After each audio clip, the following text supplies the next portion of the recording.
O yung aking alarm. Napagising na ako. Hindi nyo alam kanina pa ako gising. Mga karat. What's up sa inyo? So ayan, nakasampa na yung sakyan.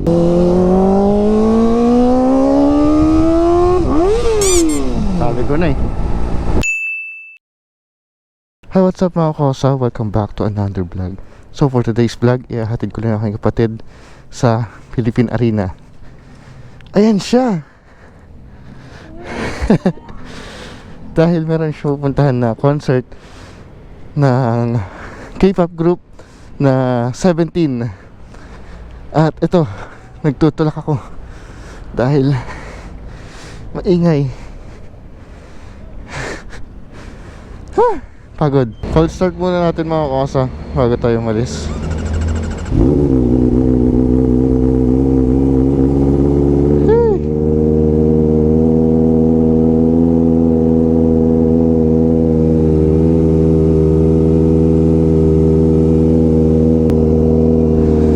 Ang ganda ng suot ng aking kapatid, oh. Naka boots, naka leather. Sinasabi ko kung ano yung suot mo. Oh. Naka black shoes. Ganito pala pagka fan ka ng isang K-pop group, eh, no? Todo outfit talaga. So yan, sinusuportahan ko lang yung kapatid ko dahil kaligayahan naman niya yan. At hindi ko alam na may ticket na pala yan. Kasi ang usapan namin, hindi siya manonood. Dahil nga, syempre, hindi biro yung mga ticket price, di ba? Alam ko, kamahalan 20,000. Not sure, mas mahal pa siguro. Hindi ko lang sure kung magkano yung ticket nitong kapatid ko. Pero nalaman ko na lang na meron na siyang ticket.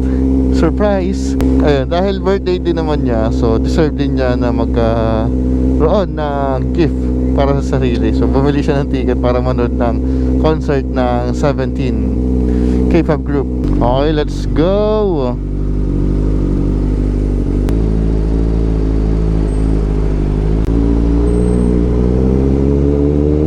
Ano kayong motor niya? Ang ganda eh. Parang hindi ko kilala yung brand.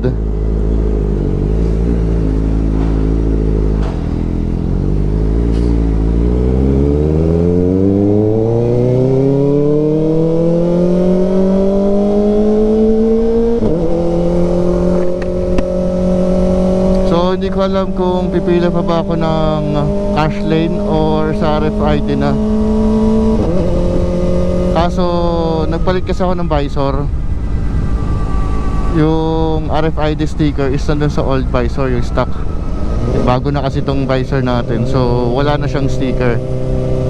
Well, tanong na lang natin kung paano, ikakabit ba ng bago or pila muna tayo sa cash lane. Expressway Gaming!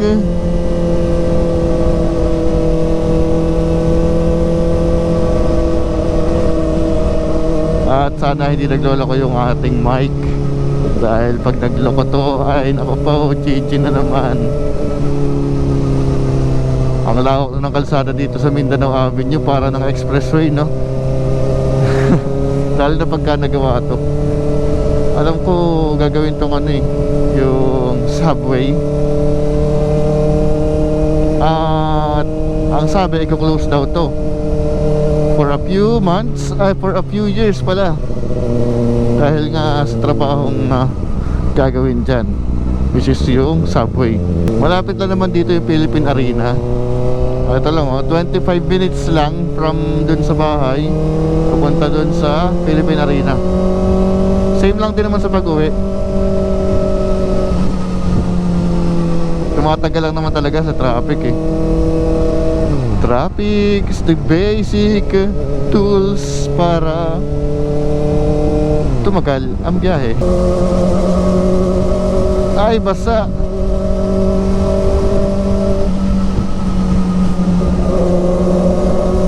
Ang ganda talaga ng tunog ng inline 4 pag pumapasok sa tunnel, mga kosa. Kaya kung ako sa inyo, mag inline 4 na kayo. 25R, 4R, Z9, Z6. Ay, hindi pala. ZX pala yun. ZX6R, 10R. Ano pa? Madami yan.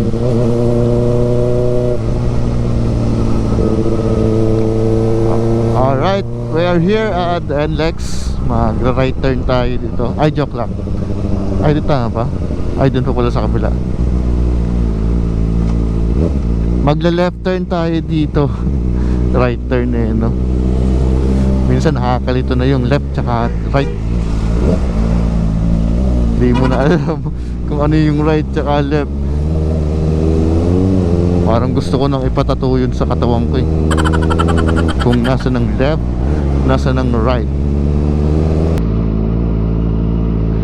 Tigil lang tayo dito mga kosa. Check ko lang yung aking RFID. At mag-ready rin ako ng cash. Okay mga kosa, nag-ready lang ako ng cash para in case lang na kailangan. Meron naman tayong card ng RFID. Wala lang talaga tayong sticker dito.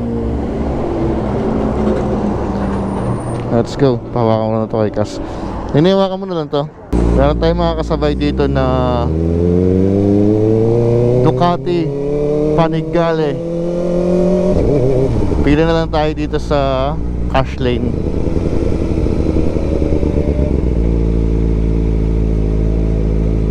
Panigurado madaming pupunta dito sa concert ng 17 dahil ang Pilipinas ay madaming fan ng mga K-pop. Dati BTS, ngayon na 17. Dami tayo eto lang, motor-motor lang para pogi. Ang haba ng pila dito. Kung meron tayong sticker, nandito tayo sa kabila. Kaso wala eh. Tiis tayo sa pagpila.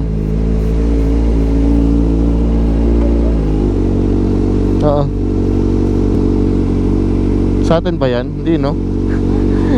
Kala ko sa atin yung insufficient balance. Wala nga pala tayo sticker.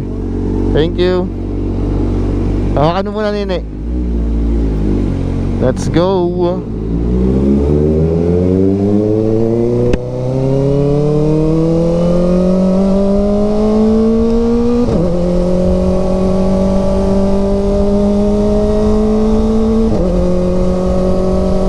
Expressway gaming tayo mga kosa. So gamit ko yung old mic ko. At hindi siya naglolo kagabi, kaya tinry ko na ngayon. Sana hindi na magloko.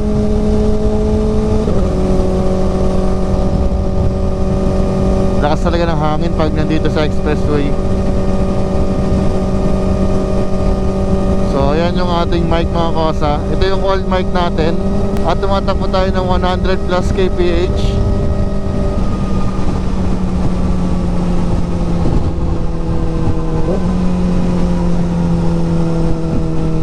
I-check natin kung meron bang garalgal sa ating mga pinagsasabi.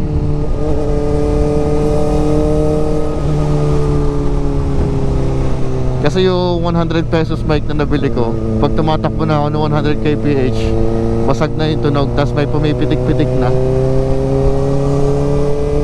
Eto, subukan natin. Ang problema kasi nitong mic na to, nawawala yung kanyang voice record.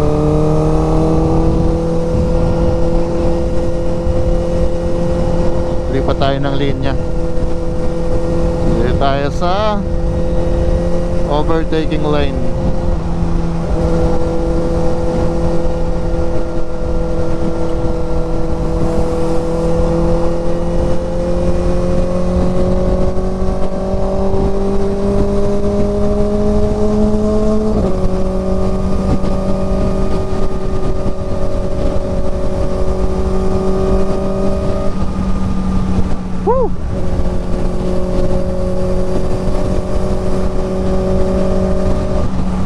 Ng hangin.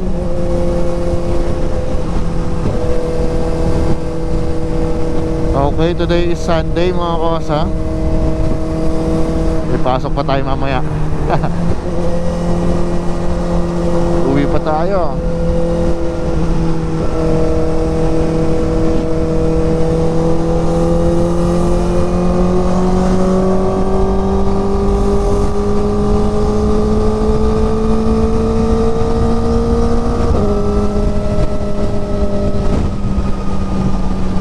Merong post ang Inside Racing mga kosa na magkakaroon daw ng racetrack dito sa Morong, Rizal. Malapit siya sa Marilake. So yung mga pupunta ng Marilake, may chance na sila para doon mag-practice, di ba? Para maiwasan natin yung mga aksidente mga kosa. Dahil yung mga pupunta ng Marilake, madaming nag-racing, mga banking talaga dyan. Kaya tingin ko umisip yung owner nitong racetrack dito sa Morong, no? Para doon na mag-practice yung mga pupunta ng Marilake. Dahil medyo malayo nga naman talaga pagka dito sa Clark Speedway tsaka sa Tarlac. Tapos meron pa sa Batangas at Carmona. So malayo talaga. Kaya yan, pinalapit na nila. Sana mura lang para affordable na mga rider katulad natin. Kasi gusto ko rin naman maka-experience ng racetrack gamit yung mga motor natin. Lalo na yung Rouser tsaka ito. Hanap lang tayo ng pwedeng tigilan para kumain. Kasi nagugutom na daw itong aking kapatid. Para meron daw siyang kakainin sa concert. Tingin ko mahal yung bilihin dito sa loob ng Philippine Arena. Siyempre may patong na yan. Meron ba ditong camera for overspeeding? Parang wala naman, no? Ayan, meron na ditong gas station, Petron. Stop over tayo doon para bumili ng pagkain. At i-check natin yung ating recording mga kosa, kung okay ba yung quality ng ating voice record. Medyo malayo pa pala, 2 kilometers pa Lah, may exit dito. So pwede ka magbayad ng 74 pesos. Tapos exit ka dito sa, saan na ba to? Marilao na ba to? Service road. Ang galing pwede pala yun.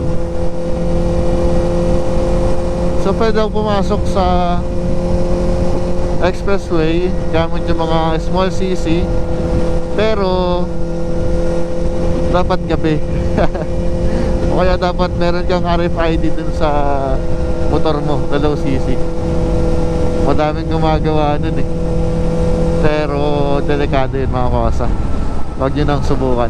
Ayan, Philippine Arena, 4km na lang, malapit na din. So dito muna tayo para, I think, para kumain na din. Dahil 7:24 na. So, kain na rin tayo. Saan mo gusto? Saan mo gustong kumain? Asan ba? Ay, ito pa. Ito pala Jollibee. Hanap lang tayo ng parking mga kosa. Ay, mga manonood to ng mga K-pop. Hanap lang tayo ng parking. Gusto mo Jollibee? Ano yung mga manonood din? Grabe naman ang outfitan. Grabe naman ang mga outfitan. Okay, dito tayo ngayon sa Petron. Ano bang tawag sa mga ganito? Yung tigilan ng mga sakyan, mga stop over, ganun. Ayan, lumipat kayo mga kosa. Dito na kami sa KFC dahil punong-puno sa Jollibee. At ang dami dito mga manonood ng concert. At ito yung kapatid ko, naka leather jacket, leather boots. Ano pa meron? Ha? Hindi pa ito final. Hindi pa in final. So meron pa pala siyang pang final event. Na? Dun sa cash, dun sa or dun sa pag-enter. Wala, bayaran mo lang kung anong kailangan bayaran. Hawak ko lang yan Oo nga. Woo! CB650R. Let's go. Kain muna kami mga kosa. Okay mga kosa, tapos na kami kumain dito sa KFC, dito sa Petron. Didiretso na kami ng Philippine Arena. Wait lang.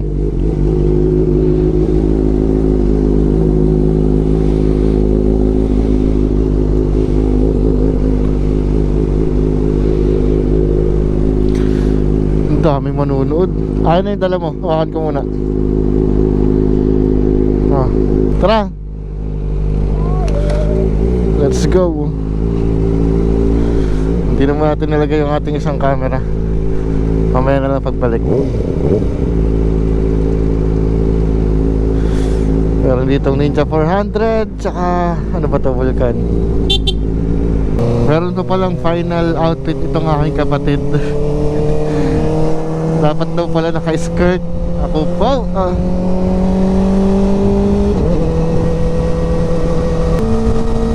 Let's go!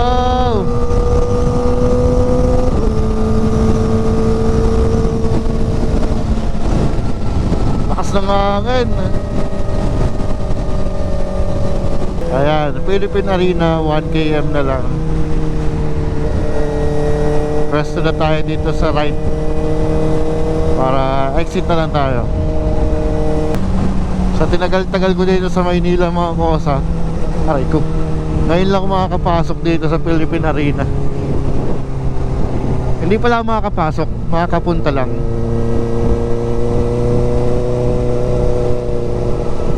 Santa Maria Philippine Arena.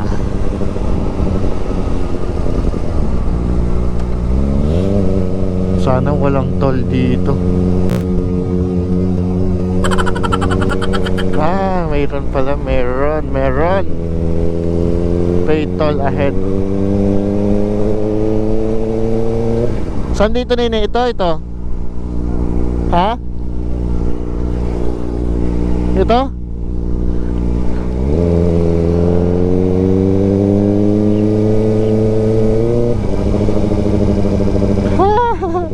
Pila ulit tayo mga kosa dahil wala tayong sticker. Palagay na ako para hindi na tayo pumila. Try ko kaya, no? Meron naman akong card eh. Huwag na. Pila na lang tayo. Hindi natin kabisado dito sa expressway eh. So sunod na lang muna tayo.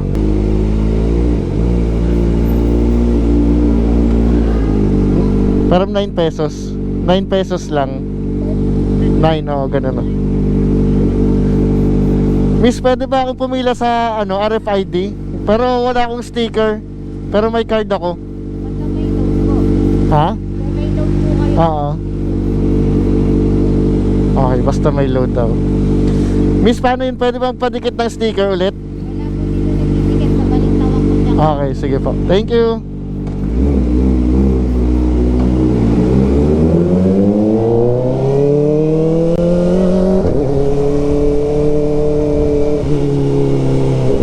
Wala daw nagdidikit dito ng RFID sticker. So padikit na lang tayo sa kung saan meron. Philippine Arena. Yung aking alarm, napagising na ako. Hindi nyo alam, kanina pa ako gising. Yan ang pila? Ha?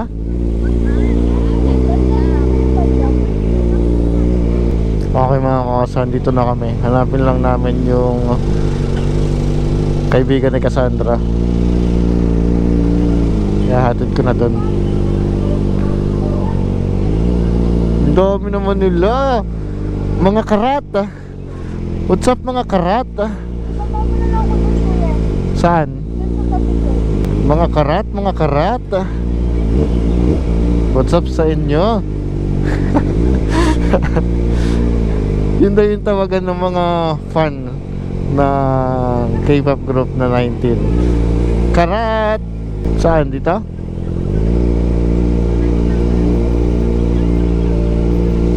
So, dito na lang daw. Okay mga kasa, pabalik na tayo. Grabe yung pinaghahandaan nila oh. Talagang mayroon pa silang personal assistant sa pag-makeup tsaka pag-ayos ng mga buhok. Paka-solid naman ng mga karat. Okay, let's go.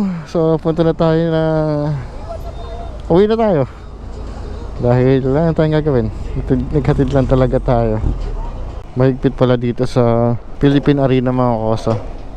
So bawal dito mag-park sa sidewalk. Kailangan mo talagang ipasok sa parking. Kasi ganito ang mangyayari pagka hindi mo pinark ng maayos. Matutow ka talaga. Set up lang natin yung camera. Ayan na, tinatow na. So kahit naka handbrake yan, eh matutow pa din nila kasi hilahin nila yan eh. So sasadsad lang yung gulong mo dyan. Ayan o, light vehicles 1,500, medium vehicles 2,500, at pag heavy vehicles naman ay meron kang babayarang 4,500 per 4 km yun ah. So may additional pa yan kung saan nila dadalahin yung inyong sasakyan. For example, dito from Philippine Arena dadalhin nila sa San Fernando, Pampanga. For example lang yun. First 4 km, yun yung babayaran, no? 4,500 plus additional yun. Depende na lang kung magkano yung additional nila. Kaya yan, yung mga pupunta dito sa Philippine Arena, iwasan nyo mag-park dito sa gilid o iwanan yung sakyan. Dahil ganito mangyayari sa inyo pagka iniwanan nyo yung sakyan nyo na walang tao or walang driver. So ayan, let's go. So ayan, nakasampa na yung sakyan. Okay, let's go. Dahil tayo ay naka-stand pala. Palpak. Let's go.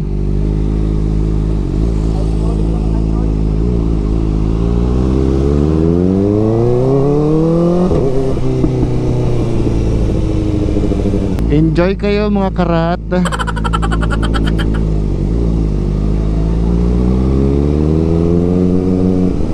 No RFID, keep right. Paano kung may RFID ako? Wala lang sticker. So ready na natin yung cash habang may pila.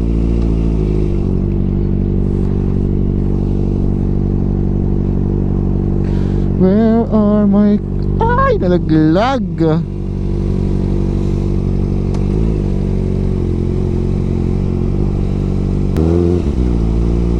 Sana all. Madaming laman.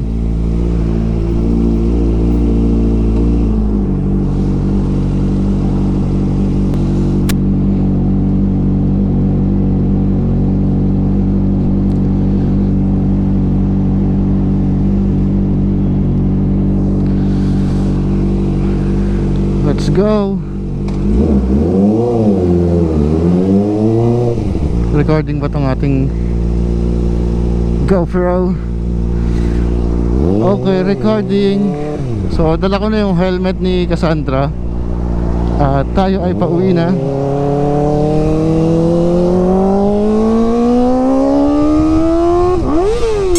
Sabi ko na eh.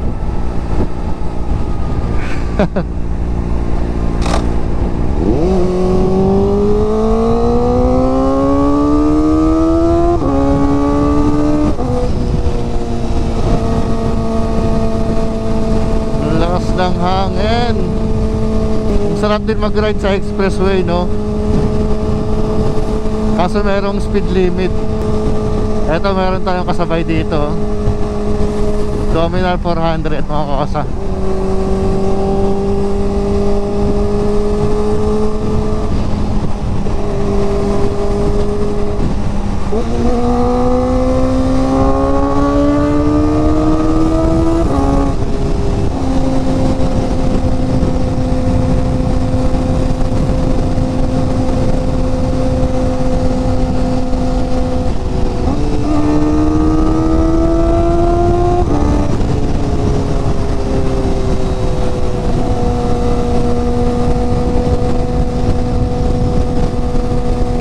Lakas ng hangin.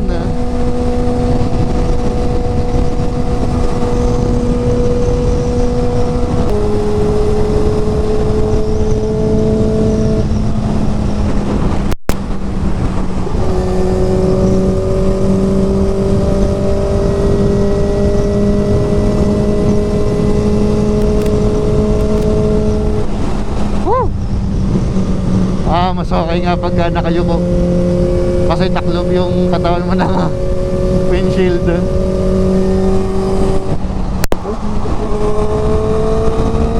Ang bilis!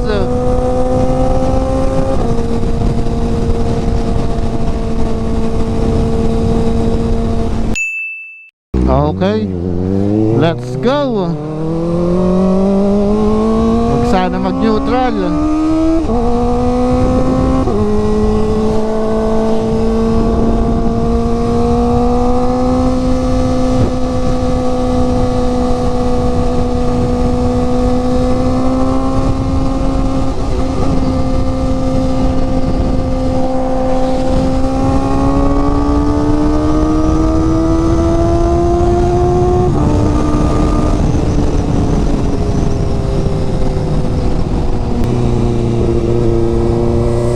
Oil banking. Ganun dapat oh.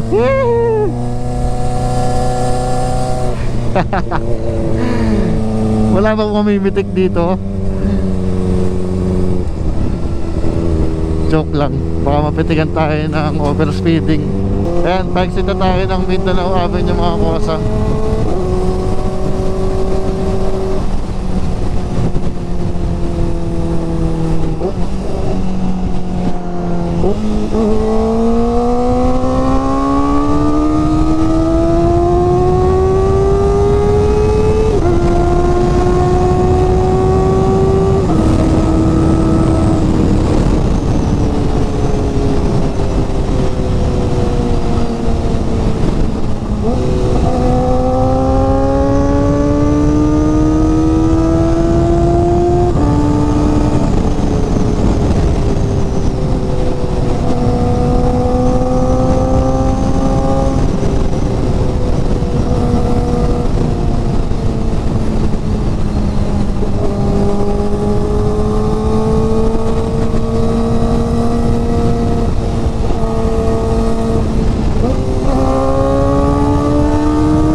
Ayan, back to normal na kalsada.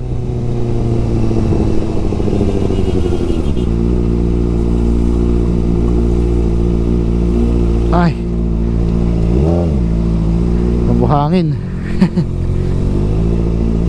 Ang tagal.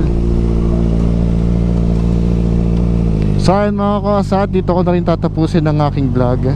Thank you for watching mga kosa. Always ride safe and put God first. See you on my next vlog mga kosa. Peace out. Bomba. Sheesh. Bye bye.